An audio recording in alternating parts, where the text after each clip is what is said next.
Are congressional performance scores misleading? Well, there are several outfits which rate members of Congress on their performance, and one notable congressional scorecard is issued by the Club for Growth. Another is the Freedom Index, which is issued by the New American magazine. Freshman Senator Ted Cruz of Texas and Utah Senator Mike Lee are the only senators to receive perfect conservative scores from the Club for Growth for the 2013 voting records. The conservative group released its annual scores today, and besides those two Senate Republicans, 4 House Republicans also had 100% rankings. Furthermore, Senators Marco Rubio of Florida, Rand Paul of Kentucky, Tom Coburn of Oklahoma, James Imhoff of Oklahoma, Tim Scott of South Carolina, Patrick Toomey of Pennsylvania, and Jim Risch of Idaho all scored over 90% in the Club for Growth's rating.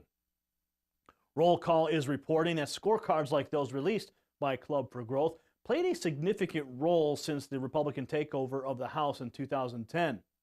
They pressure lawmakers to hold a conservative line on votes that groups deem key. The club's political action arm financially supports primary candidates who challenge low-scoring GOP incumbents. That includes Mississippi Senator Thad Cochran, who was one of last year's lowest-scoring Republicans. The Club for Growth president is former Indiana Congressman Chris Cicciola. His statements and those posted by the club's website indicate that its definition of conservative is based mainly on economic matters, like cutting federal spending. However, the New Americans Freedom Index has more texture. It takes into account how congressmen vote on foreign interventionism, moral issues like abortion, and several other categories besides simply economics. That scorecard gives Senator Cruz a 95% rating, not the 100% given to him by the Club for Growth. Mike Lee gets a 91 rating instead of a perfect score. For the most part, the Freedom Index reports what percentage of a legislator's votes adhere to the Constitution. The Club for Growth is more easily pleased and bases its ratings on whether lawmakers will reduce income taxes, repeal death taxes, and support balanced budget amendments to the Constitution. The club also likes lawmakers who want to replace the current tax code with a flat tax, and those who support school choice, favor deregulation, want to expand free trade, also get high marks. Cicciola, however, received lukewarm conservative ratings when he was in Congress, including from the Freedom Index.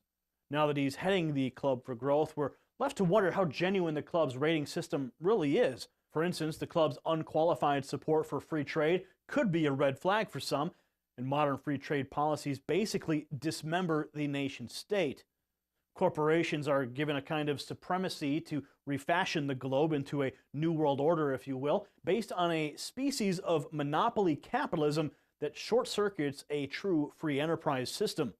When you add deregulation to the mix, the key question is, deregulation for whom?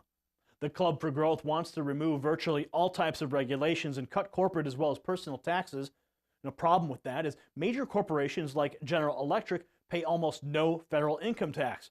That in turn means that the middle class must take up the slack. The club's call for income tax reform could fix that problem, but deep-sixing the income tax, while it makes an enticing headline, is far easier said than done. Various groups for years have been calling for the dumping of the federal income tax to no avail. The bottom line is that while congressional surveys have their place, they can also be very misleading. Perhaps voters should take it upon themselves to directly survey their own lawmakers without too much outside help.